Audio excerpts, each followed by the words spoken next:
are you? So today's video is going to be a little bit shorter than average, and we're going to be talking about lambda expressions. We're really just going to get started in this first introductory video, and then we're going to start exploring different applications that we can put to lambda. Different ways that we can apply lambda to our functions. And lambda is a function. It's an anonymous function that doesn't have a name, can take any number of arguments, but really just contains one expression. The one that I wrote here as an example uses randit to generate a random number from 0 to 10 and then multiply it to whatever value we define x as. So here we import random and we go anonymous equals lambda x colon x times the random randit expression over here. So this really is just one expression, the entirety of it. And whatever number we call anonymous with is going to be the equivalent of the x. So if we call the function, if we call the function, it's going to generate a random number over here and multiply it by 5. In this case, the random number generated was 2 and it's 10. We can change this to any number that we wish and use our function multiple times. However, in order to use a lambda function, we don't necessarily need to assign it to a variable all the time. Another way to use them is with this way to write them.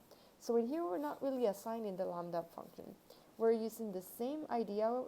We're putting it into parentheses, and right beside it, we're putting a 5, which is kind of like the equivalent of x. We can run this as many times as we want to, and every time is going to be a different random number. So our function works pretty well. Over here, I want to show you that you can also use the lambda functions in order to create a higher order function, or kind of like if it was like the same idea of a nested if statement. It's kind of like a nested lambda, if that makes any sense. So in here, we're going to be defining function example, and we're going to be assigning it to this variable, and it's going to be lambda, our input, and a function are going to be our two inputs for this lambda. And our expression is going to be x plus 2 times whatever the function of x is. So in here, when we want to call this function, we're going to have to, when we put the input, what we want for x and what do we want for the function side. And in this case, we're going to be using lambda in order to define this function. And we're going to be saying x colon x times 2. And the answer is going to be 10. This actually makes perfect sense, because if x equals 2, this equals to 4. 4 times 2 is 8, plus 2 is 10. So it evaluated perfectly.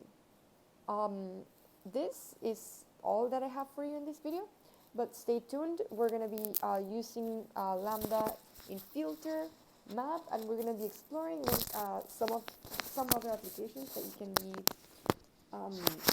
leveraging in order to become more productive. Thank you for watching my video, and please don't forget to subscribe or give me a comment or a review. I definitely do appreciate your feedback. Bye!